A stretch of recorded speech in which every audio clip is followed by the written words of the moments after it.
आज संडे का दिन था। सुबह के समय एक लड़का जिसने सफेद रंग की बनियान पहनी हुई थी और नीचे सस्ता सा ट्राउजर पहना हुआ था, उसके पैरों में सस्ती सी स्लीपर्स थी और एक हाथ में बाल्टी जिसमें सिर्फ घुला पानी था। उसके सामने ब्लैक कलर की मर्सिडीज बेंज खड़ी हुई थी जिसे वह चमकाने में लगा हुआ था। वो इतने अच्छे से उस कार को क्लीन कर रहा था जैसे कि उसे इस बात का डर हो कि कहीं गलती से उस कार पर कोई स्क्रैच ना लग जाए। तभी अंदर से किसी के चिल्लाने की आवाज आई, सुबह सुबह कहां मर गया नालायक। ये कामचोर हमेशा ऐसा ही करता है। इसने अभी तक मेरे कपड़ों पर इस्त्री क्यों नहीं की? इसे पता नहीं है कि मुझे आज एक इंपॉर्टेंट मीटिंग में जाना है।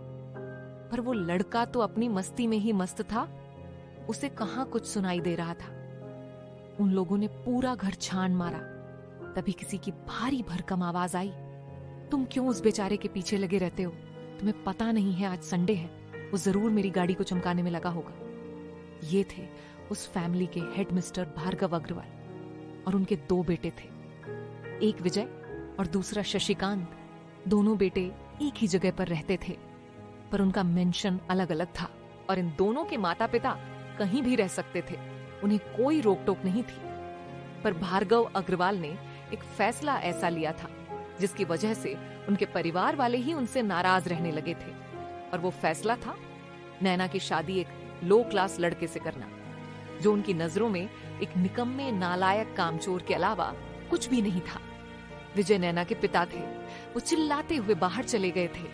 बाहर एक लड़का जो दिखने में ही ऐसा लग रहा था कि जैसे इसने कभी जिंदगी में अच्छे कपड़े तो देखे ही नहीं है।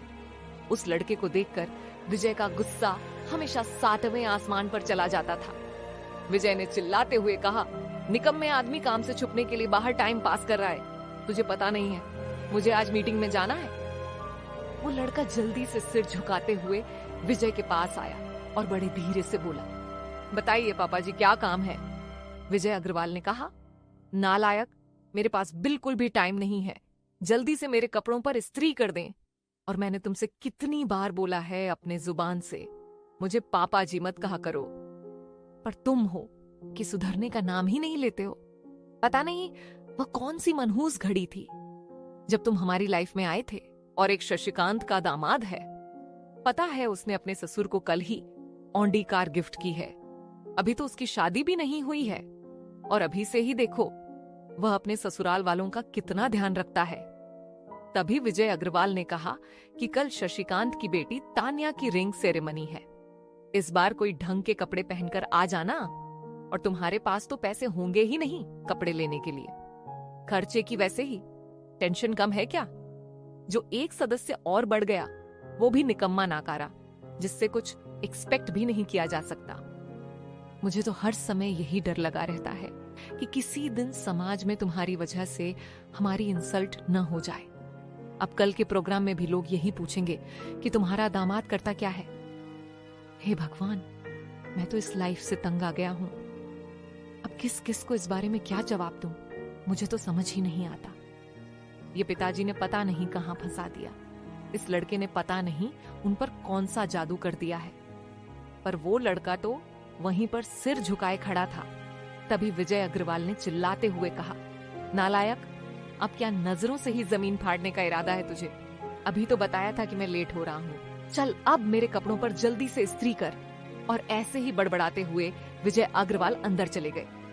उस लड़के ने जल्दी से अपने हाथ पैरों को साफ पानी से धोया और अंदर की तरफ चल दिया। वो लड़का पिछले 3 साल से उस घर के सभी सदस्यों के ताने सुनते हुए आ रहा था, पर आज तक उसने किसी को भी उल्टा जवाब नहीं दिया था। एक दादाजी ही थे जिन्होंने आज तक उससे कभी कुछ नहीं कहा था। वो रात को अधिकतर दादाजी के कमरे में ही सोता था। हाँ, वो सिर्फ देखने में ही गरीब लगता था, पर उसके शरीर की मसल टाइट थी और उसके 6 पैक एब्स भी थे और वह 6 फीट हाइट का एक हैंडसम हंक था। उसका फेस देखकर कोई नहीं कह सकता था कि वो इतना गरीब भी हो सकता है। उसके अंदर आते ही विजय अग्रवाल ने उसे अपना एक कीमती सूट और व्हाइट शर्ट दी और विजय अग्रवाल ने उससे कहा, नालायक, इस सूट पर दाग नहीं लगना चाहिए। अथर्व ने कहा, मैं ध्यान रखूंगा पापा जी। वो कपड़े लेकर वहां से जाने लगा। तभी सामने से एक ब्यूटीफुल लड़की आ रही थी। उसने मुस्कुराते हुए अथर्व से कहा, गरीबों के बिलियनेयर, जरा मेरे कपड़ों को भी प्रेस करके रेडी कर देना। मुझे भी आज शॉपिंग के लिए जाना है और मेरे साथ दीदी भी जा रही है।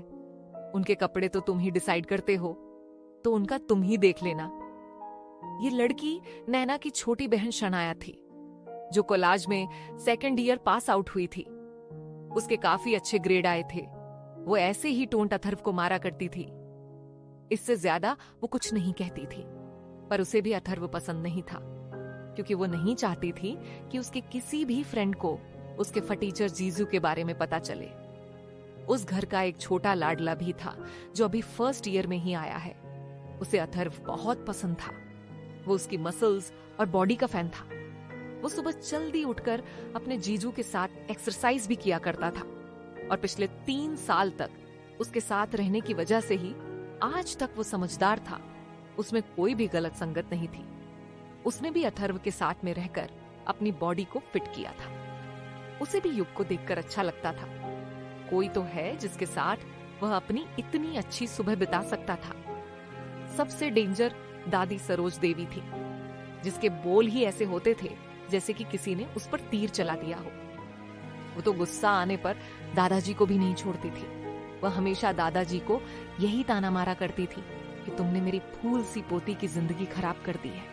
और अथर्व को तो वह ऐसे आड़े हाथ लेती थी कि पूछो ही मत। अथर्व ने जल्दी से विजय अग्रवाल के कपड़ों पर प्रेस की और उन्हें बड़ी सावधानी के साथ उनके रूम में रखकर आ गया। कुछ ही देर में वो रेडी होकर आ गए थे।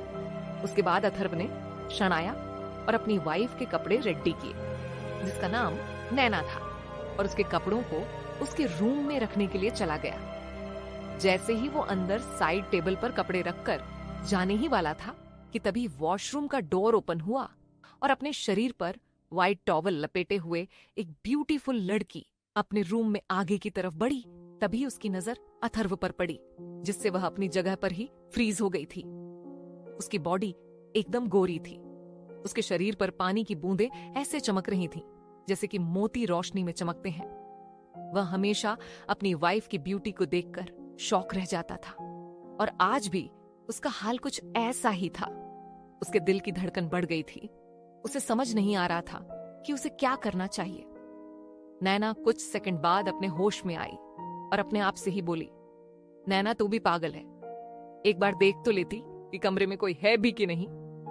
अब ये रूम अकेला तेरा थोड़ी है।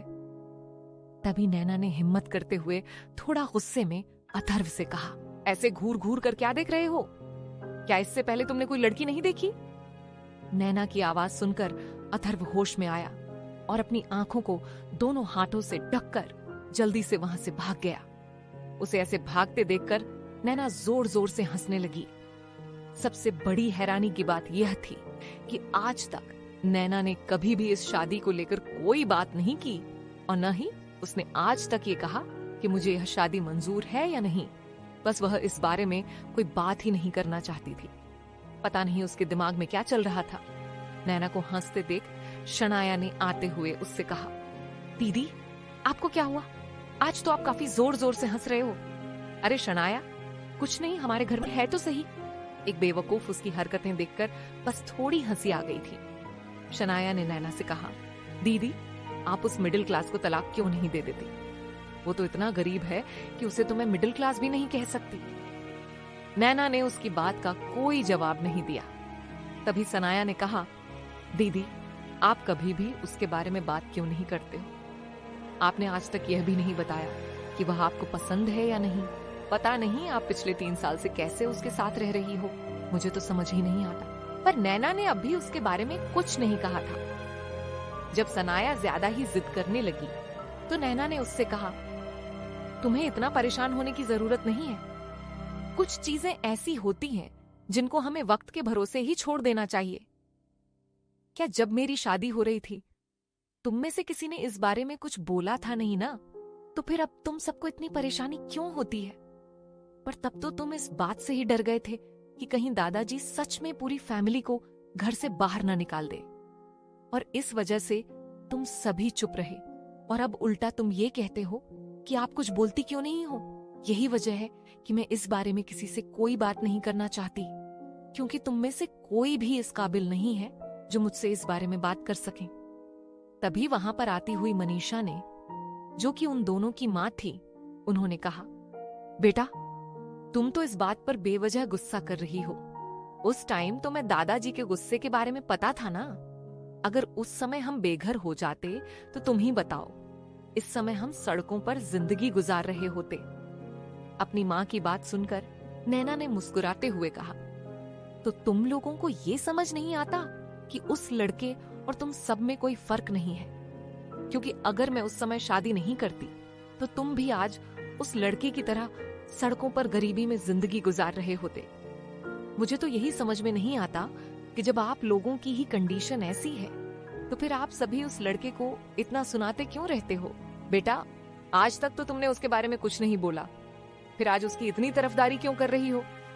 नैना ने कहा, माँ मैं उस लड़के की तरफदारी नहीं कर रही है। यही कारण है कि मैं किसी से कोई बात नहीं करना चाहती। लेकिन आप लोगों को पता नहीं क्या परेशानी है। आप हर बार इस मैटर के बारे में मुझसे बात करने के लिए आ जाते हो। आज के बाद कभी भी मुझसे इस बारे में बात मत करना। मुझे जो करना है वह मैं खुद देख लूंगी और इस बारे में अब मुझे कोई बहस नहीं करनी है। इतना कहकर वह रेडी होकर वहां से नीचे हॉल की तरफ निकल जाती है और जाते हुए उसने शनाया से कहा कि अगर तुम्हें शॉपिंग के लिए चलना है तो 2 मिनट में बाहर आ जाओ, नहीं तो फिर मत कहना कि दीदी ने मुझे कुछ दिलाया नहीं। और हाँ, एक बात और, अपने साथ उस सो कॉल्ड अपने जीजू को भी लेकर आ जाना। माँ ये दीदी क्या कह रही है? क्या इनके कहने का मतलब ये है कि वो फटीचर भी हमारे साथ शॉपिंग पर जाएगा? मनीषा जी ने कहा कि ऐसी बात नहीं है, वो तो नैना को कोई बैग्स पकड़ने के लिए चाहिए होगा, इसलिए ही उसे ले जाने के लिए बोला है, नहीं तो वह भला उसके लिए क्यों बोलती? और तुम्हारे पापा भी कह रहे थे कि उसके लिए एक 3 पीस सूट ले आना जिसमें वो ठीक ठाक लगे नहीं तो हमारी रेपुटेशन वहां पर मिट्टी में मिल जाएगी। अथर्व नीचे किचन में लगा हुआ था, तभी उसके फोन पर एक मैसेज आया। उसके अकाउंट में अभी 60,000 रुपए आए थे, जिससे उसके अकाउंट का बैलेंस पूरे 1,20,00,000 रुपए हो गया था। ये देखकर उसकी आंखों में आंसू आ गए थे। तभी उसका फोन रिंग होने लगा। उसने कॉल रिसीव की, तभी दूसरी तरफ से आवाज आई, जिसे सुनकर उसके हाथ कांपने लगे थे। अथर्व की आंखों से आंसू बह रहे थे। उसे तो कुछ समझ ही नहीं आ रहा था। उसने इतने सालों बाद वो आवाज सुनी थी। उस आवाज को सुनकर उसे बीते पल याद आ गए थे। उसी समय शनाया अथर्व को नैना का ऑर्डर बताने आई थी, पर उसने कुछ ऐसा देखा जिससे वो खुद शॉक हो गई थी। अथर्व की आंखें 1 करोड़ रुपए के मैसेज को देखकर नम क्यों हो गई थी? आखिर अथर्व के मोबाइल पर किसकी कॉल आई थी और उस आदमी ने कॉल पर ऐसा क्या कहा जिसे सुनकर अथर्व की आंखों में आंसू आ गए थे? आखिर शनाया अथर्व को देखकर शॉक क्यों हो गई थी? अथर्व ने मोबाइल अपने कान पर लगाया हुआ था। दूसरी तरफ से किसी की रोबदार आवाज आई, हमें ये जानकर खुशी हुई कि तुमने फैमिली की सभी कंडीशन पूरी कर ली है। तुम्हारा सिंघानिया फैमिली में स्वागत है। पिताजी तुम्हें बहुत याद करते हैं और वे हमेशा यही कहते थे कि मेरा पोता जरूर सभी कंडीशन को पूरा कर लेगा। तुम्हारी बहन भी बड़ी हो गई है और उसने कॉलेज भी जाना शुरू कर दिया है। वो भी तुम्हें बहुत याद करती है और तुम्हारी माँ के बारे में तो मैं कुछ बोल ही नहीं सकता।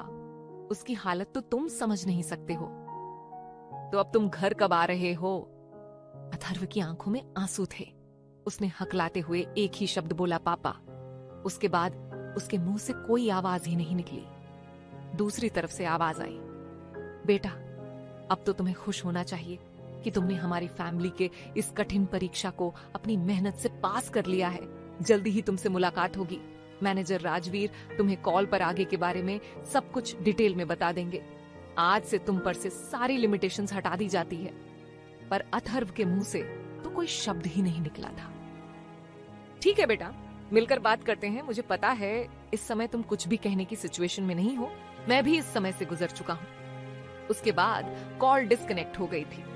अथर्व अपनी जगह पर ही फ्रीज हो गया था। उसकी आंखों से आंसू बह रहे थे। शनाया उसे अपनी दीदी का मैसेज देने के लिए आई थी। शनाया ने उसे 2 बार आवाज भी लगाई, लेकिन उसने कोई रिएक्ट नहीं किया। वो अथर्व को कुछ सुनाने के लिए आगे ही बढ़ी थी कि तभी उसने देखा कि अथर्व की आंखों से आंसू बह रहे हैं और उसने फोन अपने कान पर लगाया हुआ है।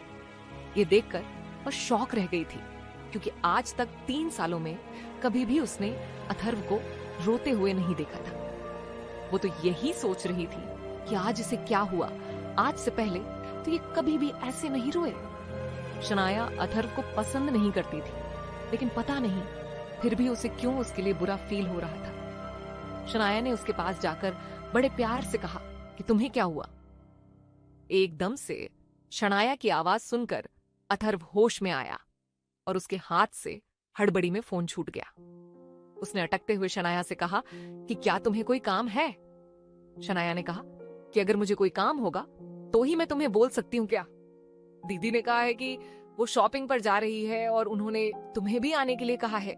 ये सुनकर तो अथर्व की खुशी का ठिकाना नहीं था। वह जल्दी से रेडी होने के लिए चला गया था।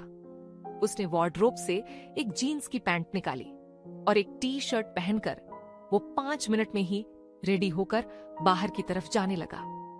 तभी मनीषा जी ने कहा कि मेरी बेटी से थोड़ा डिस्टेंस बनाकर रखना, क्योंकि तुम्हें पता है कि अभी तक बाहर हमने किसी को ये नहीं बताया है कि तुम हमारे दामाद हो। उसने सिर झुकाकर कहा, जी मम्मी जी, ऐसा ही होगा। इतना कहकर वह जल्दी से बाहर निकल गया, क्योंकि उसे पता था कि अगर मम्मी जी स्टार्ट हो गई तो वह जल्दी से रुकने का नाम नहीं लेगी। शनाया तो अपनी मस्ती में आ रही थी। वो सोच रही थी कि अभी अथर्व थोड़ा टाइम लगाएगा। उसके दिमाग में यह भी चल रहा था कि आखिर अथर्व रो क्यों रहा था। उसे कुछ समझ नहीं आया था, पर उसे इतना पता तो चल गया कि जरूर कोई बात है। पर वो ये बात अथर्व से कैसे पूछे। उसने कहा, मुझे आखिर उसके लिए क्यों फर्क पड़ रहा है, छोड़ो उसकी बात। हाँ, एक बार ये बात दीदी को जरूर बता दूंगी। जैसे ही शनाया बाहर पहुंची, वह अथर्व को देखकर हैरान रह गई थी। उसने कहा, ये बेवकूफ इतनी जल्दी कैसे आ गया। आज तो जरूर दीदी से डांट पड़ेगी। उन्होंने पहले ही कहा था कि मैं बाहर तुम्हारा इंतजार कर रही हूँ। शनाया जल्दी से दौड़कर आई और कार में बैठ गई। उसके बाद अथर्व पीछे बैठने लगा, लेकिन नैना ने कहा कि मैं तुम लोगों की ड्राइवर नहीं हूं जो तुम पीछे बैठोगे, और मैं तुम्हें ले चलूंगी। इतना सुनते ही अथर्व जल्दी से पीछे का डोर बंद करके आगे की तरफ बैठ गया। लेकिन अथर्व हमेशा शांत रहता था। उसकी आज तक कभी हिम्मत नहीं हुई थी कि वह नैना के सामने उसे नजर उठाकर देख सके, पर वो पूरी रात नैना को निहारता रहता था जब वह सो जाती थी। वो एक दिन दादाजी के पास सोता था और एक दिन नैना के कमरे में, लेकिन वह हमेशा ही फर्श पर सोता था और उसने कभी भी इस बात की शिकायत नहीं की थी। हालांकि नैना ने उससे कभी नहीं कहा था कि तुम फर्श पर सो। उसने शादी की पहली रात ही एक पतली सी चादर उठाई और साइड में फर्श पर ही सो गया। ये देखकर नैना को बड़ी हैरानी हुई थी, क्योंकि उसने ये एक्सपेक्ट नहीं किया था कि यह लड़का इतना इनोसेंट भी हो सकता है। पहले तो उसने सोचा कि ये कहीं इसका कोई ड्रामा तो नहीं है, लेकिन दिन बीतते चले गए और उनकी शादी को काफी टाइम हो गया था। तब जाकर नैना को यकीन हुआ था कि उस लड़के का नेचर ही ऐसा है। आज जब अथर्व पूरे रास्ते साइड विंडो से बाहर की तरफ देखता हुआ जा रहा था, तो नैना को उसकी पुरानी बातें याद आ गई थी और उसके चेहरे पर मुस्कान आ गई थी। नैना सोच रही थी कि इस पागल का क्या होगा। सभी सिटी के सबसे बड़े मॉल में पहुंच चुके थे, जिस पर बड़े बड़े अक्षरों में लिखा हुआ था एएस ग्रुप शॉपिंग हब। आज तक किसी को भी नहीं पता था कि इस एएस का फुल फॉर्म क्या है। नैना ने कार को पार्किंग में लगाया और वहां से शनाया के साथ सीधे लिफ्ट की तरफ जाने लगी। अथर्व भी उनके पीछे पीछे चल दिया। तीनों लिफ्ट से होते हुए मॉल में चले गए थे। अथर्व कपड़ों से देखने में ही मिडिल क्लास लग रहा था, पर नैना को इस बात से कोई फर्क नहीं पड़ता था। नैना दिखने में एक एलिगेंट लड़की लगती थी। उसने इस टाइम एक ब्राउन टॉप और व्हाइट जीन्स पहनी हुई थी। वो जहां से भी निकलती थी, एक बार लड़के उसे मुड़कर जरूर देखते थे, और एक अथर्व था जो आज तक उसे नजर उठाकर भी नहीं देखता था। वो उससे कुछ भी कहती थी तो अथर्व सिर झुकाकर मान लेता था। अग्रवाल फैमिली में नैना और युग दोनों ही ऐसे थे जिन्होंने आज तक कभी भी अथर्व की इंसल्ट नहीं की थी। वो तीनों एक ब्रांडेड लेडीज डिपार्टमेंट में चले गए थे। वहां पर नैना ने कुछ ड्रेसेस ट्राई किए, पर हर बार वो अथर्व के चेहरे के एक्सप्रेशन अपनी तिरछी नजरों से नोटिस कर रही थी। शनाया और सेल्स गर्ल सभी नैना को हर ड्रेस में ब्यूटीफुल बता रही थी, लेकिन अभी तक नैना ने कोई ड्रेस सिलेक्ट नहीं की थी। तभी सेल्स गर्ल ने एक ब्लैक कलर की long one piece sleeveless dress दिखाई। उसे देखकर ही अथर्व के चेहरे पर मुस्कान आ गई थी, जो नैना ने देख ली थी। जैसे ही नैना उस ड्रेस को ट्राई करके एक्सचेंज रूम से आई, तो अथर्व की नजरें उसी पर ठहर गईं। नैना उस ड्रेस में बहुत ज्यादा ब्यूटीफुल लग रही थी। उसे देखकर अथर्व के एक्सप्रेशन बिल्कुल चेंज हो गए थे। उसकी आंखों में साफ दिखाई दे रहा था कि वो ड्रेस नैना पर इतनी ब्यूटीफुल लग रही है। नैना ने तिरछी नजरों से सब कुछ नोटिस कर लिया था। उसे विश्वास नहीं हो रहा था कि अथर्व की चॉइस इतनी बेस्ट हो सकती है। शनाया ने कहा, दीदी आपकी चॉइस एकदम बेस्ट है। अगर आपकी जगह मैं होती तो अब तक दोनों में से ही कोई ड्रेस सिलेक्ट कर लेती, क्योंकि सभी एक से बढ़कर एक थी। लेकिन आपने जो ड्रेस सिलेक्ट किया है उससे अच्छा इस शॉप में कुछ भी नहीं है। तभी सेल्स गर्ल ने कहा, मैम ये हमारा सबसे न्यू कलेक्शन है और ये आज ही सिंगल पीस आया है। मैडम ये ड्रेस पूरे 15 लाख की है। मैंने इससे पहले इसलिए नहीं दिखाया था कि पता नहीं आप इसे अफोर्ड कर पाओगे या नहीं। नैना एक समझदार लड़की थी। उसने प्राइस सुनकर उस लड़की से कहा, नहीं मैं इतनी महंगी ड्रेस अफोर्ड नहीं कर सकती, आप मुझे कुछ और दिखाइए। अथर्व को बिल्कुल अच्छा नहीं लगा था कि पैसों की वजह से उसकी वाइफ उस ड्रेस को नहीं ले रही थी, पर इस समय अथर्व कुछ नहीं कर सकता था। जब नैना ने उस ड्रेस के लिए मना किया था तो उस सेल्स गर्ल का भी मुंह बन गया था। उसने बड़े धीरे से कहा कि जब औकात ही नहीं है तो फिर शॉपिंग करने के लिए आते ही क्यों हैं? हमारा टाइम वेस्ट करते हैं। वहां पर कुछ कपल्स और आए हुए थे, वो भी उन तीनों को देखकर हंस रहे थे। उन्होंने भी उस सेल्स गर्ल की बात सुनी थी। बाकी की सेल्स गर्ल उनको अटेंड करने में बिजी थी। उन तीनों ने भी उस सेल्स गर्ल की बात सुन ली थी। अथर्व को उस सेल्स गर्ल पर काफी गुस्सा आया था, पर उसने कुछ बोलना ठीक नहीं समझा। शनाया ने सेल्स गर्ल से कहा, तुम किससे औकात की बात कर रही हो? मेरी दीदी अग्रवाल ग्रुप की होने वाली CEO है और उनका सालाना पैकेज 1 करोड़ से ऊपर का है और उन्हें सालाना 50 लाख से ज्यादा का इंसेंटिव मिलता है। वो सेल्स गर्ल शनाया को देखकर ऐसे मुस्कुरा रही थी जैसे कि वह किसी बेवकूफ को देख रही हो। तभी अथर्व के फोन पर रिंग हुआ। जैसे ही अथर्व ने पॉकेट से अपना मोबाइल निकाला, उसे देखकर उस सेल्स गर्ल की मुस्कुराहट और बढ़ गई। अथर्व कॉल को रिसीव करते हुए बाहर चला गया और कुछ मिनट बाद ही वह अंदर आ गया था। इतने में ही नैना ने दूसरी ड्रेस पसंद कर ली थी। उसकी कीमत भी 75,000 रुपीस थी। पर जब उसने अथर्व को आते हुए देखा तो उसके चेहरे पर नैना को कुछ अलग ही लेवल का कॉन्फिडेंस दिखाई दिया। उसने एकदम से नैना से नजरें मिलाईं, लेकिन तभी उसे याद आ गया कि वह कौन है। एकदम से उसने अपनी नजरें नैना पर से हटा ली, पर नैना कोई छोटी बच्ची थोड़ी थी जो कि उसे अथर्व के चेंज हुए बिहेवियर के बारे में पता नहीं चलेगा। वो हमेशा अथर्व की छोटी से छोटी आदतों पर ध्यान दिया करती थी। बेशक ये बात अथर्व को नहीं पता थी। नैना ने शनाया से कहा कि तुम्हें भी कुछ पसंद करना है तो यहां से ले सकती हो। शनाया ने कहा, दीदी मैं आपकी तरह नहीं हूं, मुझे इस मॉल से कुछ नहीं लेना था, जिसकी सेल्स गर्ल को ही तमीज नहीं है कि कस्टमर से कैसे बात करते हैं। तभी वहां पर एक हैंडसम आदमी आया। शनाया तो उस आदमी को देखते ही रह गई, लेकिन सेल्स गर्ल उस आदमी को देखकर डर गई थी, क्योंकि अभी तो उसने उन कस्टमर से बदतमीजी की थी। उस सेल्स गर्ल को ये नहीं पता था कि वो आदमी कौन था, पर उसने एक बार उस आदमी को इस मॉल के मैनेजर की क्लास लगाते हुए देखा था।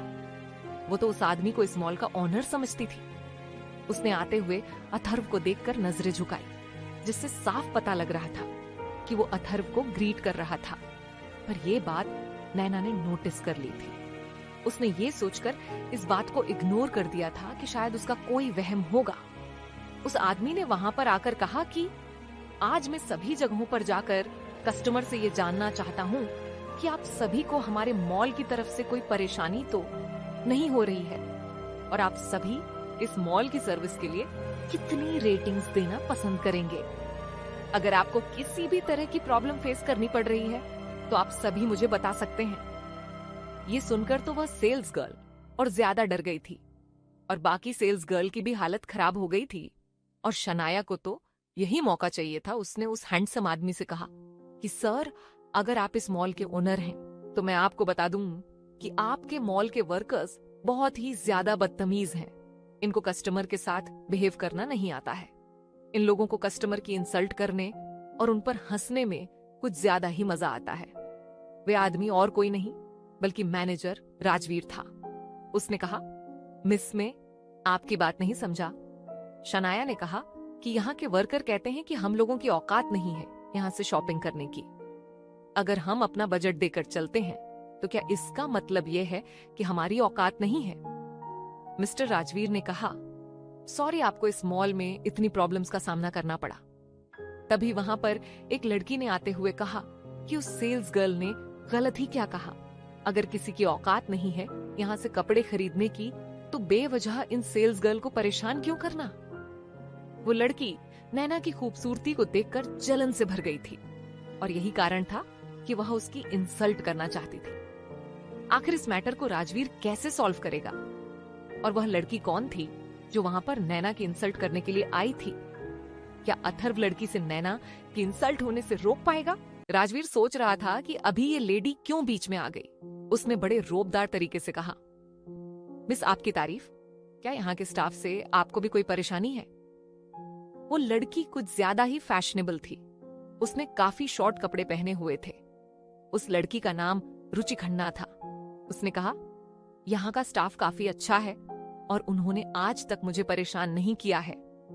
ये सुनकर उस सेल्स गर्ल के चेहरे पर चमक आ गई। उसने अपनी मासूम सी शक्ल बनाते हुए कहा, सर, ये लोग हमें काफी टाइम से परेशान कर रहे थे।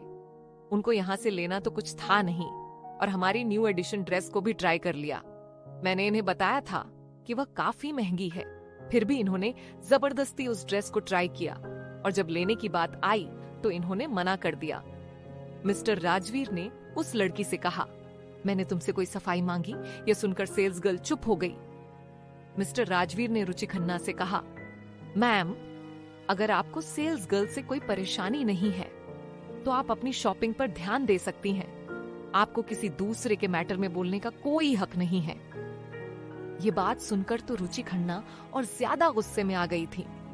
उसने राजवीर से कहा, तुम 2 कौड़ी के मैनेजर होकर मुझसे ऐसे बात कर रहे हो? तुम्हारी हिम्मत कैसे हुई?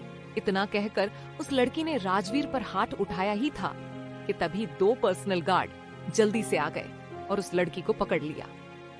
उन बॉडी बिल्डर गार्ड को देखकर रुचि खन्ना डर गई थी। तभी मिस नैना ने कहा, थैंक यू, पर हमें यहाँ पर कोई ड्रामा नहीं चाहिए और हमारी वजह से आपको कोई परेशानी हुई हो तो उसके लिए सॉरी। और इतना कहकर वो वहां से जाने लगी।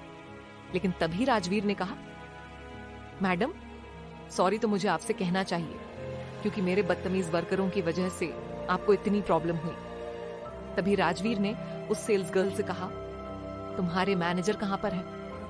ये सुनकर रुचि खन्ना भी हैरान रह गई थी क्योंकि वह तो उस आदमी को वहां का मैनेजर समझ रही थी। ये खबर सिक्योरिटी ने पहले ही मॉल के हेड मैनेजर रितेश मिश्रा को दे दी थी कि मॉल में मिस्टर राजवीर विजिटिंग के लिए आए हैं।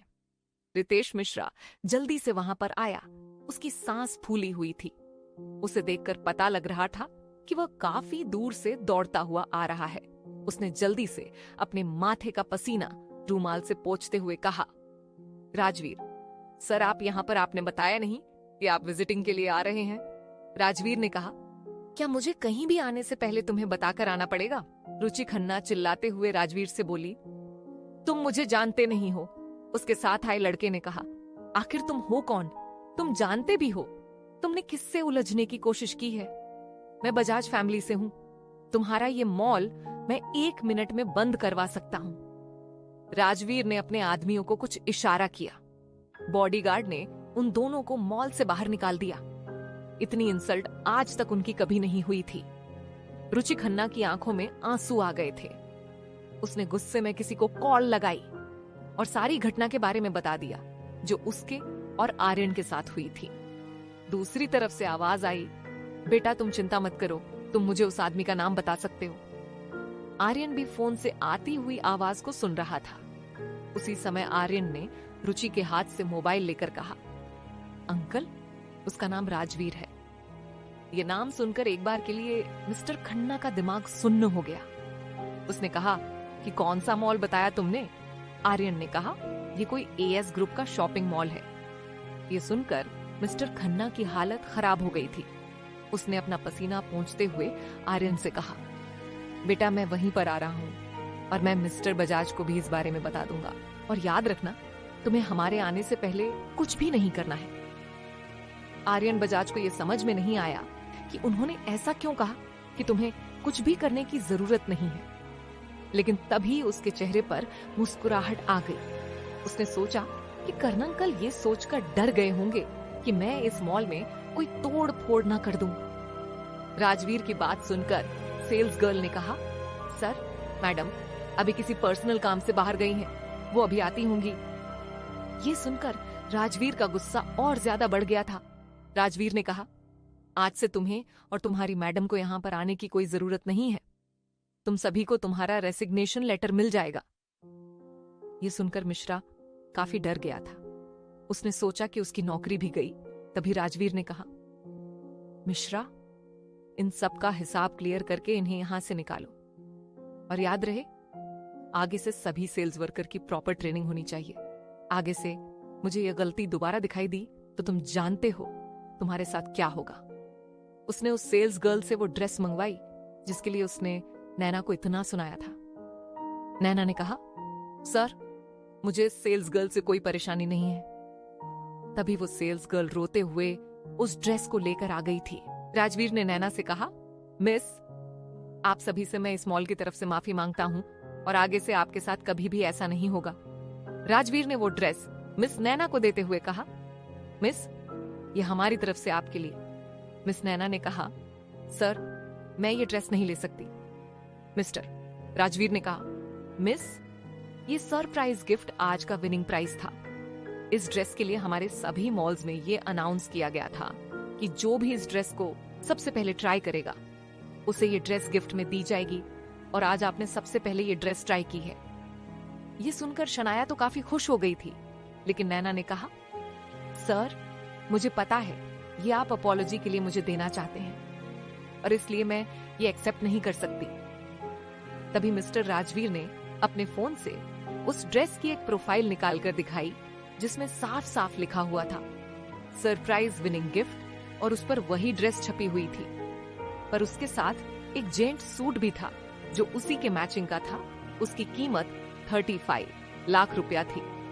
अगर कस्टमर अपने हस्बैंड के साथ आया है तो उसे साथ में ये 3 पीस सूट भी दिया जाएगा जो उसी ड्रेस के मैचिंग का था। ये देखकर सेल्स गर्ल भी हैरान हो गई थी। उन्हें भी नहीं पता था कि आज ऐसा कोई सरप्राइज गिफ्ट मॉल की तरफ से था नहीं, तो वे अपने किसी जानकार को बुलाकर उस ड्रेस को ट्राई करा सकते थे। और मिस्टर राजवीर ने आगे कहा कि इस बारे में किसी को इसीलिए नहीं बताया गया था क्योंकि कोई भी अपने रिलेटिव्स को ड्रेस दिलवाने के लिए ट्राई न करवाए। अब नैना को भी उसकी बातें समझ आ गई थी। शनाया ने जल्दी से उस ड्रेस को ले लिया क्योंकि उसे पता था कि उसकी दीदी इस बार ये लेने के लिए मना नहीं करेगी। लेकिन तभी राजवीर ने कहा, मिस, क्या ये आपके हस्बैंड हैं? अगर आप दोनों हस्बैंड वाइफ हैं तो विनर को साथ में ये 35 लाख का इस ड्रेस से मैचिंग सूट भी दिया जाएगा। ये देखकर तो वहां पर खड़े सभी सेल्स गर्ल का मुंह हैरानी से फटा रह गया। शनाया को समझ नहीं आया कि वह इस बारे में क्या बोले। अथर्व भी सोच रहा था कि इस सिचुएशन में नैना क्या बोलेगी, क्योंकि वो खुद पिछले 3 साल से नैना को समझने की कोशिश कर रहा था। एक बात तो थी, जितना वो नैना को जानता था इतना उसे कोई नहीं जानता था, क्योंकि उसके दिल कह रहा था कि नैना उसे अपना हस्बैंड एक्सेप्ट करेगी, पर उसके दिल की धड़कन बढ़ी हुई थी। लेकिन तभी नैना ने कहा, जी, ये मेरे हस्बैंड है और इनका नाम मिस्टर अथर्व सिंघानिया है। ये सुनकर तो अथर्व के दिल को एक ठंडक सी महसूस हुई और उसके बाद एक गार्ड बाहर से वो सूट भी लेकर आ गया। उन ड्रेसेस को शनाया ने अथर्व के हाथों में दिया और वो तीनों वहां से निकलने लगे। तभी नैना ने मिस्टर राजवीर से कहा, सर, मैं आपको एक सजेशन देना चाहूंगी, अगर आप बुरा ना माने तो। मिस्टर राजवीर ने कहा, कहिए मैम, आप क्या कहना चाहती हैं? सर, आप इस स्टॉफ को ऐसे मत निकालिए, क्योंकि ऐसे तो ये जहां भी जाएंगी इनका बिहेवियर ऐसा ही रहेगा। मैं चाहती हूँ कि आप इन्हें गाइडेंस दे कि इन्हें कैसे बिहेव करना चाहिए, इन्हें कैसे कस्टमर्स को हैंडल करना चाहिए। आप एक वीकली सेशन रख सकते हैं जिसमें आप इन्हें कस्टमर्स की वैल्यूज और मोरल ड्यूटीज के बारे में बता सकते हैं। उसके बाद नैना वहां से निकल गई। शनाया को वो ड्रेस काफी पसंद आई थी जो नैना ने पहले खरीदी थी, इसीलिए उसने और कुछ नहीं लिया। नैना ने जेंट्स फुटवियर से 60,000 के ब्रांडेड शूज लिए। सनाया और अथर्व दोनों को समझ में नहीं आया कि ये शूज नैना ने किसके लिए खरीदे हैं। उन शूज का साइज भी अथर्व के शूज के बराबर था, पर उसने अथर्व से पूछा ही नहीं था कि तुम्हें कितने साइज का शूज आता है। इसलिए अथर्व को पता था कि नैना ने ये शूज किसी और के लिए खरीदे हैं। वो सभी वहां से लिफ्ट के पास जा रहे थे, तभी उन्होंने 2 अधेड़ उम्र के आदमियों को उस कपल के साथ आते हुए देखा जो अभी मॉल में उनकी इंसल्ट कर रहे थे। उनमें से एक अधेड़ उम्र के आदमी ने कहा, नैना बेटा, तुम यहां पर। नैना ने उन दोनों को ग्रीट करते हुए कहा कि खन्ना अंकल, आप जानते ही हैं कि कल तान्या की रिंग सेरेमनी है, बस उसी के लिए थोड़ी शॉपिंग करने के लिए आई थी। मिस्टर खन्ना ने कहा, बेटा, मुझे और मिस्टर बजाज को तुम्हारा प्रोजेक्ट काफी पसंद आया। मुझे खुशी है कि हमें तुम्हारे साथ काम करने का मौका मिलेगा। मैं तो कहता हूं, इस नालायक को भी अपने साथ रखकर कुछ सिखाओ।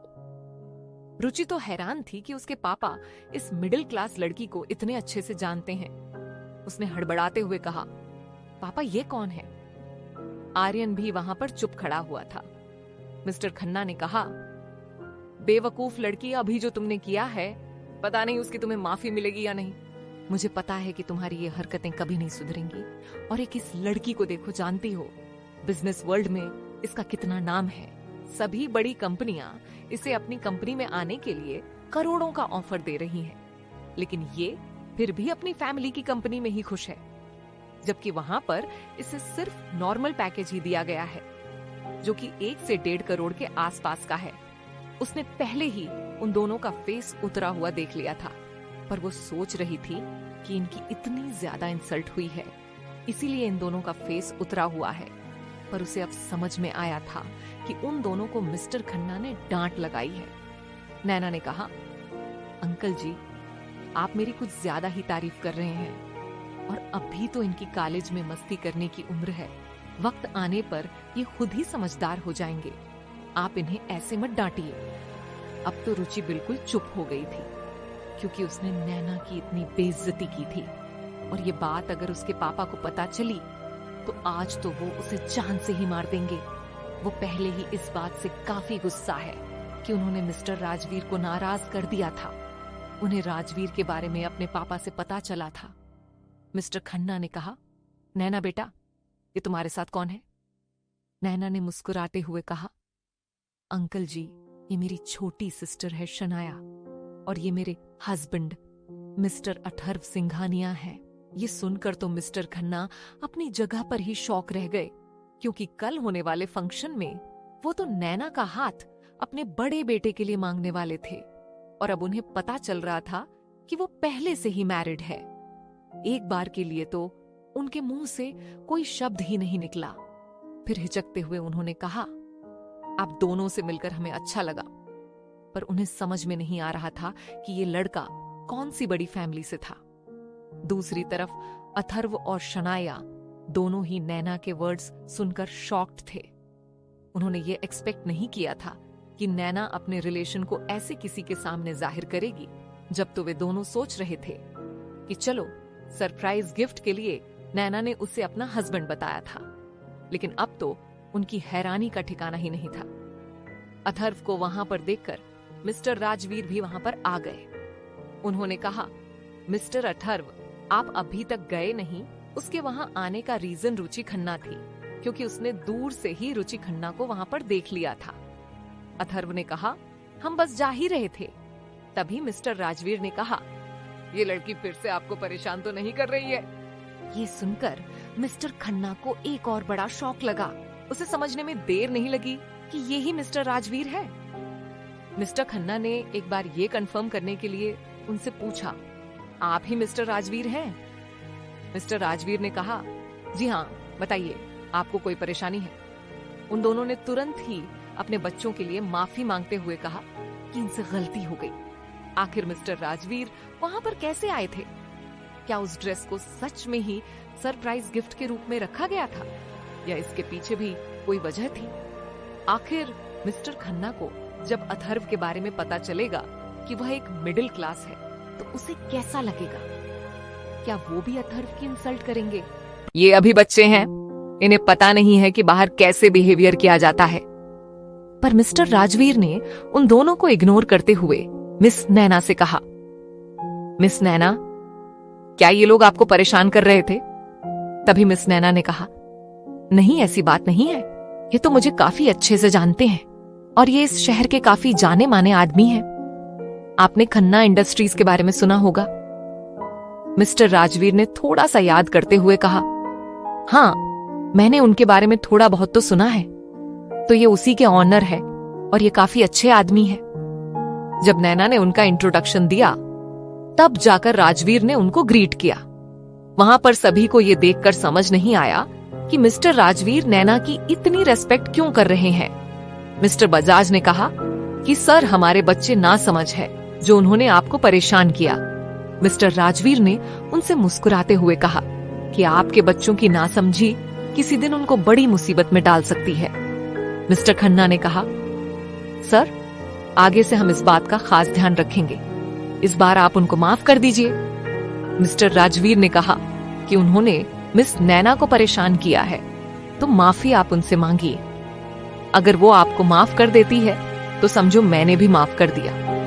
वो तो ये समझ नहीं पा रहे थे कि आखिर मिस्टर राजवीर का नैना से क्या रिलेशन है। नैना तो यही सोच रही थी कि मिस्टर राजवीर अपने कस्टमर का कुछ ज्यादा ही ध्यान रखते हैं। उन्हें अपने मॉल में बदतमीजी बिल्कुल भी पसंद नहीं है। एकदम से नैना ने कहा, अंकल, आपको मुझसे माफी मांगने की कोई जरूरत नहीं है। मैं इन दोनों से नाराज नहीं हूँ। ये भी मेरे लिए शनाया की तरह ही है। नैना की बात सुनकर मिस्टर राजवीर ने कहा, अगर नैना जी को कोई परेशानी नहीं है तो मुझे भी इनसे कोई प्रॉब्लम नहीं है, लेकिन आपको इन पर थोड़ा ध्यान देना चाहिए। इतना कहकर राजवीर वहां से चले गए। अब जाकर उन दोनों की टेंशन खत्म हुई थी। उन्होंने कहा, नैना बेटा, थैंक यू हमें इतनी बड़ी मुसीबत से निकालने के लिए। नैना ने कहा, आप मिस्टर राजवीर से इतना ज्यादा क्यों डर रहे थे? तभी मिस्टर बजाज ने कहा, बेटा, वो कोई नॉर्मल आदमी नहीं है। उनसे मिलने के लिए महीनों पहले ही अपॉइंटमेंट लेनी पड़ती है। ये सुनकर नैना को बहुत ज्यादा आश्चर्य हुआ और अथर्व के चेहरे पर मुस्कुराहट थी। मिस्टर बजाज ने कहा कि बेटा, तुमने सिंघानिया ग्रुप का नाम सुना है? अंकल जी, आप किस सिंघानिया ग्रुप की बात कर रहे हो? बेटा, पूरे वर्ल्ड में एक ही तो सिंघानिया फैमिली है। नैना ने कहा, अंकल जी, आप कहीं वर्ल्ड की सबसे रिचेस्ट फैमिली की बात तो नहीं कर रहे हो? मिस्टर बजाज ने कहा, हाँ बेटा, ये मिस्टर राजवीर उन्हीं से रिलेटेड है। ये सुनकर शनाया और नैना दोनों के पैरों के नीचे से जमीन खिसक गई थी। उन्हें नहीं पता था कि इतना पावरफुल आदमी उनसे ऐसे रिस्पेक्ट से बात कर रहा था। अभी वो आपस में बात ही कर रहे थे कि तभी नैना का मोबाइल रिंग होने लगा। उसने जैसे ही कॉल रिसीव की, दूसरी तरफ से आवाज आई, नैना कहां पर हो? मैं तुम्हारा यहां पर इंतजार कर रही हूं और मुझे बुलाकर तुम पता नहीं कहां पर चली गई। नैना ने कहा, यार, मैं अभी आ रही हूं। नैना ने उन दोनों से जाने की परमिशन ली। उसके बाद वो शनाया और अथर्व के साथ वहां से पार्किंग के लिए निकल गई। आज अथर्व की खुशी का ठिकाना ही नहीं था, क्योंकि आज नैना ने उसे 2 बार हस्बैंड कहकर इंट्रोड्यूस किया था। यह अथर्व के लिए बहुत बड़ी बात थी। वो कार में बैठे हुए मुस्कुरा रहा था। नैना भी उसे तिरछी नजरों से देख रही थी। वो सोच रही थी कि अब इसे क्या हुआ। उसके चेहरे पर मुस्कान देखकर नैना के चेहरे पर भी मुस्कुराहट आ गई। गाड़ी में ही शनाया ने कहा, दीदी, आपने उस सेल्स गर्ल की इतनी बदतमीजी को क्यों टॉलरेट किया? आप उस ड्रेस को खरीदकर उसका मुंह भी तो बंद कर सकती थी। शनाया की बात सुनकर नैना ने कहा, तुम अभी इस बात को नहीं समझोगी। ऐसी कंडीशन तो तुम्हारी लाइफ में आती ही रहेगी, लेकिन चलो, अभी तो हम उस ड्रेस को अफोर्ड कर सकते थे, लेकिन कभी सिचुएशन ऐसी भी आ सकती है कि वो चीज हमारी पहुंच से बाहर हो, और तब हम क्या करेंगे? इसलिए इन छोटी बातों को अपनी इंसल्ट नहीं समझना चाहिए। आखिर वो लोग होते कौन हैं जो हमें जज करेंगे? हम तो अपनी लाइफ अपने तरीके से ही जीना पसंद करेंगे। अपनी वाइफ की सोच देखकर अथर्व के चेहरे की मुस्कान और बड़ी हो गई। उसने अपने आप से ही कहा, my wife, nothing in the world will be out of your reach and neither will I have to face such a situation, because no one has the guts to insult the daughter in law of the Singhania family. वो सभी Agarwal mention के सामने पहुंच गए थे। वहां पर दो मेंशन जो दिखने में बिल्कुल एक जैसे थे। दोनों ही मेंशन बहुत अट्रैक्टिव थे।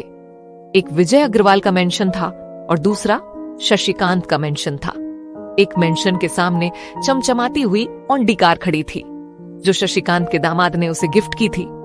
अथर्व ने कार से शॉपिंग बैग निकाले, उन्हें लेकर नैना और शनाया के साथ चल दिया। मेंशन के बड़े से हॉल में सोफे पर एक ब्यूटीफुल लड़की बैठी हुई थी। उसे देखकर सनाया ने कहा, जिया दीदी, आप कब आए? जिया ने कहा, तुम्हें शॉपिंग से फुर्सत हो तो हमारी याद आए। नैना ने कहा, अच्छा, तुम तो ऐसे कह रही हो जैसे कि मैंने तुमसे चलने के लिए बोला ही ना हो। तभी जिया ने कहा, तुम आज शॉपिंग के लिए इस महान आदमी को लेकर गई थी, ऐसे में मैं तुम्हारे साथ जाकर क्या करती? नैना ने कहा, जिया, अब तुम फिर से शुरू मत हो जाना। मैंने तुमसे कितनी बार कहा है कि इस मैटर में मुझे किसी की कोई बात नहीं सुननी। एक तो मैं पहले ही आज काफी थक गई हूं और ऊपर से तुम और मेरा दिमाग खाने लगी। तभी वहां पर मनीषा जी ने आते ही चिल्लाते हुए कहा, खड़ा खड़ा, हम सबका मुंह क्या देख रहा? जा सबके लिए कोल्ड कॉफी बनाकर लेकर आ। मुझे लगता है कि आज तुम बाहर क्या चले गए, तुम्हें भी बाहर की हवा लग गई है जो ऐसे खड़े हो। अथर्व ने धीरे से कहा कि मॉम, मैं अभी कॉफी लेकर आया। वो जल्दी से नैना के रूम में शॉपिंग बैग रखने के लिए चला गया और वहां से आकर किचन में कॉफी बनाने लगा। नैना बेटा, एक तो ये पूरा दिन नहीं पता कि ये क्या करता रहता है, और न ही इसने आज तक घर में एक भी रुपया खर्चे में दिया है। ऊपर से इसके नखरे इतने बढ़ गए कि अब ये संडे के दिन भी काम नहीं करता। पर नैना ने इस बात पर कोई प्रतिक्रिया नहीं दी। मनीषा जी ने जिया से कहा, बेटा, तुम ही इसे समझाओ, अभी उसकी उम्र ही क्या है, तुम्हें पता है इसके लिए काफी अच्छे अच्छे घरों से रिश्ते आ रहे हैं, पर ये इस बारे में कोई बात ही नहीं करती। पता नहीं इस लड़की के मन में क्या चलता रहता है। जिया ने कहा कि आंटी, मैं इसे काफी बार समझा चुकी हूं, पर मेरी बातों का इस पर कोई असर नहीं पड़ता, उल्टा ये मुझसे नाराज हो जाती है। तभी अथर्व कोल्ड कॉफी लेकर आ जाता है। वो भी सारी बातों को सुन रहा था। उसको तो यही बातें सुनते हुए 3 साल बीत गए थे, पर आज तक नैना ने इन बातों का कोई जवाब नहीं दिया था, इसलिए उसे इन बातों से कोई फर्क नहीं पड़ता था। अथर्व के हाथ की कोल्ड कॉफी का एक एसाइप लेते ही नैना को बड़ा अच्छा लगा। उसे अथर्व के हाथ की बनाई हुई सभी चीजें पसंद आती थी, और अथर्व भी चोरी छुपे उसके चेहरे पर मुस्कुराहट देख लेता था, जिससे उसे बड़ा सुकून मिलता था। जिया ने कहा, आंटी, वैसे ये कॉफी तो अच्छी बना लेता है। मनीषा जी ने कहा, लेकिन कॉफी बनाने से पेट तो नहीं भर जाता। आंटी, वैसे कॉफी तो हमारे ऑफिस का वॉचमैन भी बना लेता है। इसका मतलब ये तो नहीं कि उसकी अच्छी कॉफी से मैं उससे शादी कर लूं। पर इस बुद्धू को मैं ये बात कैसे समझाऊं? अर्थव भी जिया के तानों को सिर झुकाकर सुन रहा था। उसे ऐसे देखते नैना के अंदर एक अलग ही फाइट चल रही थी, जैसे कि वो अपने गुस्से पर कंट्रोल करना चाह रही है। नैना इन रोज रोज के बातों से तंग आ चुकी थी, पर वो किसी को ये नहीं बता सकती थी कि उसके दिमाग में क्या चलता रहता है। उसने सभी को इग्नोर किया और अपने कमरे में जाने लगी है। ये देखकर जिया ने कहा, देखा आंटी, हो गई ना ये मुझसे नाराज। इसलिए मैं कह रही थी कि मुझे इस मैटर में नहीं पड़ना। जाते हुए नैना ने धीरे से कहा कि मुझे भूख लगी है। ये सुनकर अथर्व किचन में चला गया और नैना ऊपर अपने कमरे में चली गई। कुछ ही देर में अथर्व ने वेजिटेबल राइस पुलाव और छोले बना दिए थे। ये नैना का फेवरेट फूड था और उन्हें लेकर जल्दी से ऊपर के कमरे में चला गया। साथ में वेजिटेबल रायता और सलाद भी ले ली थी। जैसे ही उसने डोर पर नॉक किया तो अंदर से आवाज आई, आ जाओ। अथर्व ने सिर झुकाए हुए ही खाना खाने की टेबल पर रखा और जल्दी से वहां से निकल गया। ये देखकर नैना के चेहरे पर मुस्कुराहट आ गई थी। उसे खाने की आती हुई खुशबू से पता चल गया था कि आज खाने में क्या है। उसने काफी अच्छे से खाना खाया और उसके बाद अपने बिस्तर पर आराम करने के लिए लेट गई। कुछ देर बाद जिया भी वहां से जा चुकी थी, क्योंकि उसे पता था कि अब नैना उससे कोई बात नहीं करने वाली। अब कल तक तो उसका कोई चांस नहीं था कि वह नैना से कुछ भी पूछ सके। रात को अथर्व दादाजी के पास ही सोया था, क्योंकि उनकी थोड़ी तबीयत खराब थी। नैना को भी पता था कि अथर्व उनका कितना ख्याल रखता है। अगली सुबह का वक्त था। मिस्टर विजय अग्रवाल जोर जोर से चिल्ला रहे थे, कहां मर गया निकम्मा। तभी सीढ़ियों से दौड़ता हुआ अथर्व जल्दी से विजय अग्रवाल के पास आया और सिर झुकाकर बोला, क्या हुआ पापा जी? विजय कुमार ने कहा कि पापा जी के बच्चे तूने ध्यान क्यों नहीं दिया? कल पूरी रात छत पर पानी कूदता रहा। क्या तू उसे बंद नहीं कर सकता था? लेकिन अथर्व ने कुछ नहीं कहा। इससे विजय कुमार का गुस्सा और ज्यादा बढ़ गया। उसने कहा कि तू कमाता धमाता तो है नहीं, लेकिन कम से कम इस तरह के वेस्टेज खर्चे को तो बचा लिया कर। नैना वहीं पर आ रही थी। तभी उसने कहा कि मोटर रात को मम्मा ने चलाई थी। उनसे पूछा। आज ये पहली बार था कि नैना उसके सपोर्ट में कुछ बोली थी। तभी मनीषा जी ने कहा, बेटा मेरी तो उम्र हो गई है, शायद मुझे याद नहीं रहा, पर ये तो उस मोटर को बंद कर सकता था ना। नैना ने कहा, मॉम जब आप रात के 2 बजे मोटर चलाओगे तो उसे कौन बंद करेगा? मनीषा जी को नहीं पता था कि ये बात नैना को पता थी। इस बात पर वो खिसियानी हो गई थी। उसने विजय अग्रवाल से कहा कि आप क्यों परेशान होते हैं? पता है ना आज तान्या बिटिया की सगाई है। अच्छे काम में सुबह सुबह क्यों अपना माइंड अपसेट करना? ये सुनकर विजय अग्रवाल ने उस बात को वहीं छोड़ दिया, क्योंकि उसे पता था कि सारी गलती मनीषा की है और वो ऐसा काम करती रहती थी जिससे अथर्व को सुबह उठते ही डांट पड़े। विजय कुमार ने नैना से कहा, बेटा मुझे पता चला कि तुम कल शॉपिंग के लिए गई थी, क्या इसको कोई ढंग के कपड़े दिलाए? नैना ने कहा, हाँ पापा मैंने कपड़े ले लिए थे। विजय कुमार ने गुस्से में अथर्व को घूरते हुए कहा कि आज पार्टी में हमारी नाक मत कटवा देना और तुम एक साइड में ही बैठ जाना, ताकि किसी की तुम पर नजर न पड़े और बाकी मैं संभाल लूंगा। धीरे धीरे वक्त बीत गया, पता ही नहीं चला। शाम का वक्त हो गया था, पर नैना अभी तक कंपनी से नहीं आई थी। अथर्व को समझ नहीं आया कि नैना कहां रह गई। सभी रेडी होकर 7 स्टार रिजॉर्ट के लिए जा चुके थे। अथर्व को समझ नहीं आ रहा था कि वह कैसे पता लगाएं कि नैना इस वक्त कहां पर है। पता नहीं क्यों अथर्व को थोड़ा अनकंफर्टेबल फील होने लगा था। तभी मेंशन का डोर ओपन हुआ। अथर्व हॉल में ही नैना का इंतजार कर रहा था। तभी उसकी नजर हड़बड़ी में आते हुए नैना पर पड़ी। आज पहली बार था कि अथर्व ने पहली बार अपना सिर नहीं झुकाया था, क्योंकि नैना को हड़बड़ी में आते हुए देख उसे कुछ ठीक नहीं लगा। जैसे ही उसकी नजर नैना की नजरों से मिली तो नैना की आंखों से आंसू बह गए। नैना ने जल्दी से अपना सिर नीचे किया और वो अपने रूम में चली गई। पर अथर्व ने उसकी कलाई पर एक खरोंच का निशान देख लिया था, जिससे उसके अंदर एक तूफान सा उठ गया। उसने किसी को कॉल करके कहा कि मुझे अपनी वाइफ की आज की सारी डिटेल चाहिए, वो कहां थी और उसके साथ क्या हुआ है। दूसरी तरफ से आवाज आई, ओके सर, मैं जल्दी से इन्वेस्टिगेशन करके आपको बताता हूँ आखिर नैना को क्या हुआ था। क्या किसी ने उसके साथ मिसबिहेव किया था? क्या अथर्व नैना की परेशानी के बारे में पता लगा पाएगा? नाइना की परेशानी के बारे में अथर्व को पता चलेगा तो वह क्या करेगा? क्या अथर्व और नैना आज के फैमिली फंक्शन में जाएंगे? अथर्व टेंशन में हॉल में ही इधर से उधर चक्कर काट रहा था। उसे समझ नहीं आ रहा था कि आखिर नैना के साथ हुआ क्या है। उसे ऐसे ही 15 से 20 मिनट्स हो गए थे।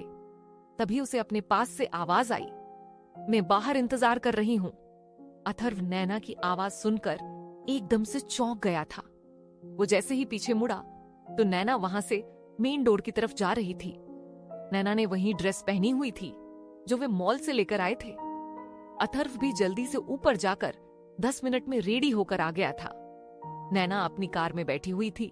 जैसे ही उसने अथर्व को बाहर आते हुए देखा तो उसने जल्दी से अपनी आंखों से आंसू पोंछ लिए थे। अथर्व मेन डोर को लॉक करके चाबी गार्ड को देकर कार में आकर बैठ गया था। वो दोनों आधे घंटे में एक शानदार रिजॉर्ट में पहुंच गए थे।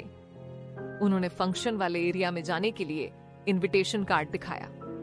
उसके बाद वो दोनों अंदर चले गए। आज अथर्व का ध्यान सिर्फ नैना के उदास चेहरे पर था। जैसे ही वो दोनों अंदर गए तो नैना ने अथर्व का हाथ पकड़ लिया था। अथर्व को इस बात से हैरानी हुई, पर वह समझ नहीं पाया कि आखिर नैना ने उसका हाथ क्यों पकड़ा है। तभी उसकी नजर कुछ दूरी पर खड़े लड़कों पर गई जो नैना को घूर रहे थे। वो दोनों उन लड़कों को क्रॉस करके आगे की तरफ बढ़ गए। अथर्व को नैना के हाथों में एक कपकपी सी फील हो रही थी। कुछ ही देर में वो सभी लोगों के बीच पहुंच गए थे। जैसे ही विजय अग्रवाल ने उन दोनों को इतने करीब देखा तो उसकी आंखों में गुस्सा उमड़ आया।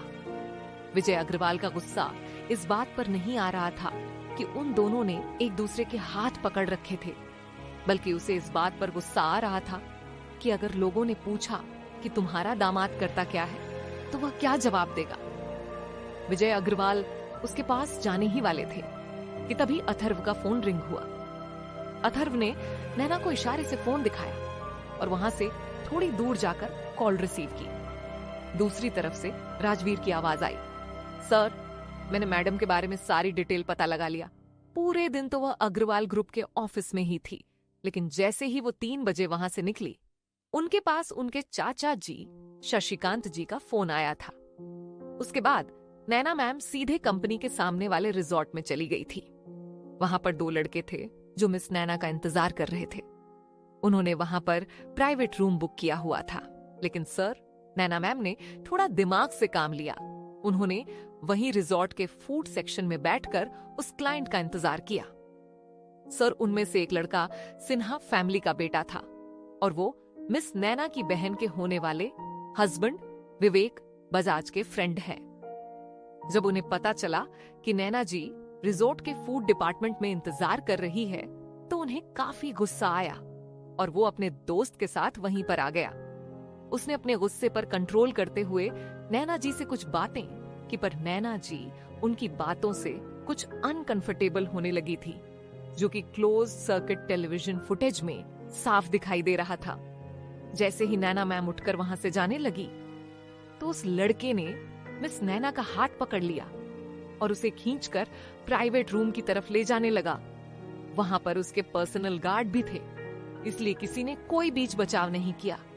नैना मैम ने गुस्से में आकर अपने हाथ में पकड़ा हुआ पर्स उसके मुंह पर मारा और उससे अपना हाथ छुड़ाकर वहां से भाग गई थी। सर, मैंने आपको उन लड़कों की फोटो सेंड कर दी है। ये सुनकर जब उसने वो फोटो देखा तो अथर्व को काफी गुस्सा आया, क्योंकि जो लड़के अभी थोड़ी देर पहले उसे घूर रहे थे वो लड़का उन्हीं में से एक था। अथर्व ने उससे कुछ इंपॉर्टेंट बात की और उसके बाद अथर्व ने स्टेज के पास जाकर वापस नैना का हाथ कसकर पकड़ लिया। लेकिन इस बार अथर्व की पकड़ में कुछ और ही बात थी। जैसे ही नैना ने अपना सिर उठाकर अथर्व की तरफ देखा तो उसकी आंखों में कुछ ऐसा था जिसे देखकर वो थोड़ा घबरा गई थी।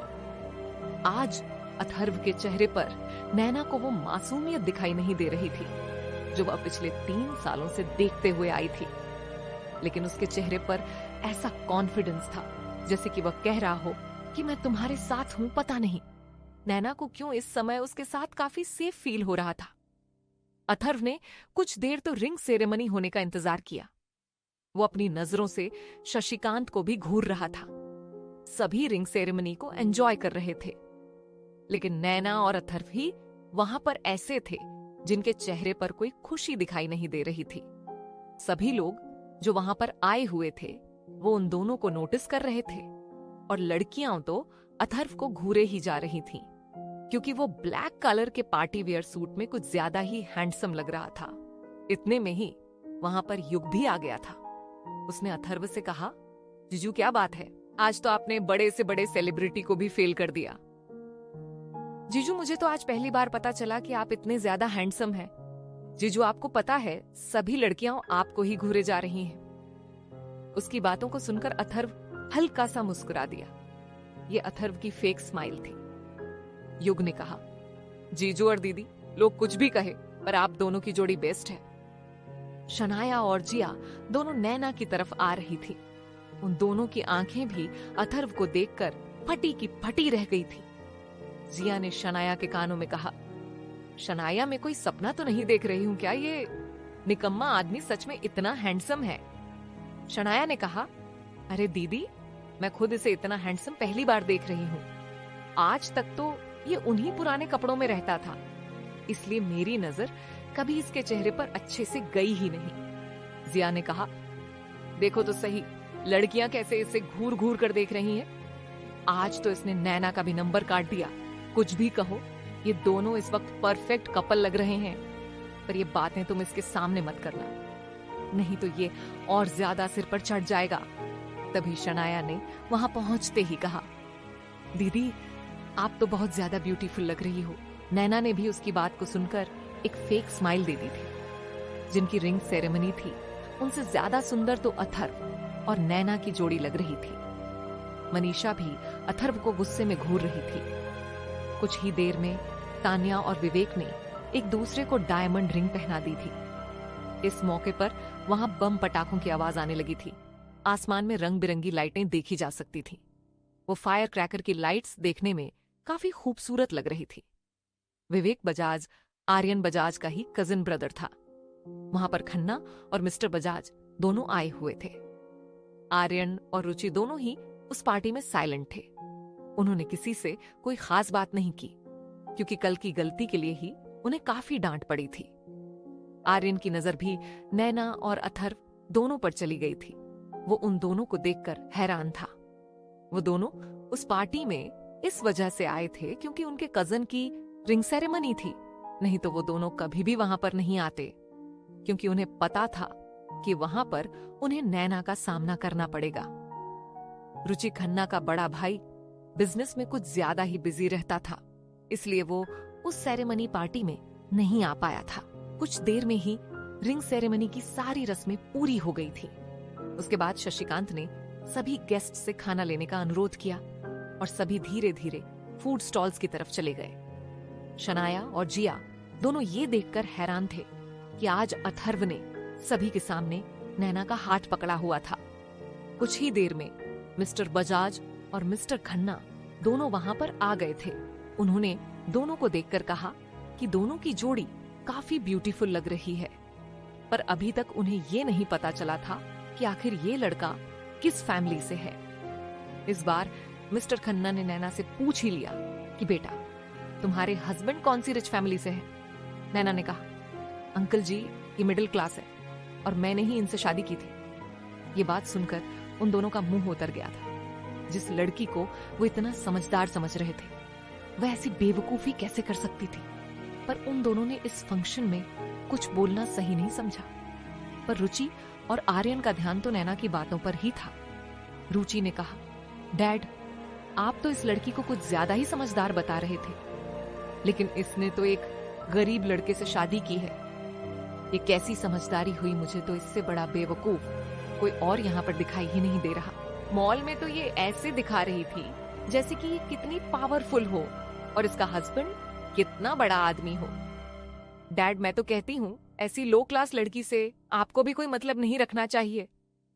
मिस्टर खन्ना ने रुचि से कहा, चुप हो जाओ, यहाँ पर कोई ड्रामा मत करो। मैं पहले भी इस बारे में समझाया था, लेकिन इस बार मुझसे बुरा कोई नहीं होगा। तभी मिस्टर बजाज ने कहा कि इसमें इस बच्ची की क्या गलती, बोल तो वो वही रही है जो सच है।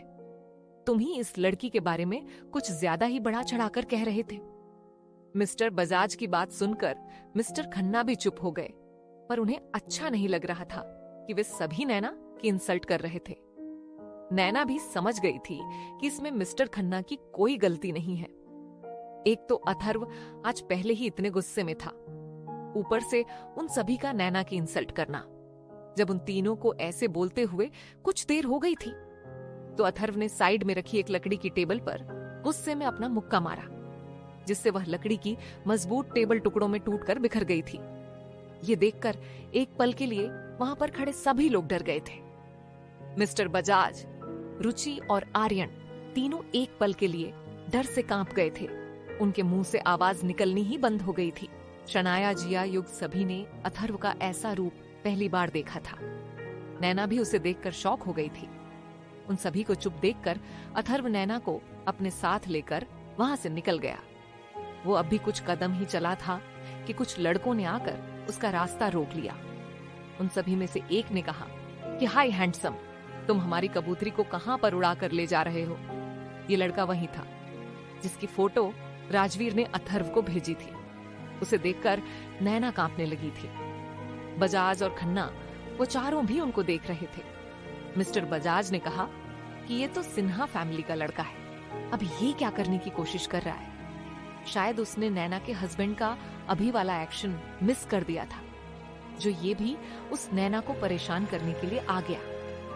सिन्हा फैमिली के लड़के ने कहा कि मेरे हाथ पकड़ने से तो तुम्हें बड़ा बुरा लग रहा था, अब क्या हुआ जब ये तुम्हारा हाथ पकड़कर ले जा रहा है तो तुम्हें इससे कोई परेशानी नहीं हो रही?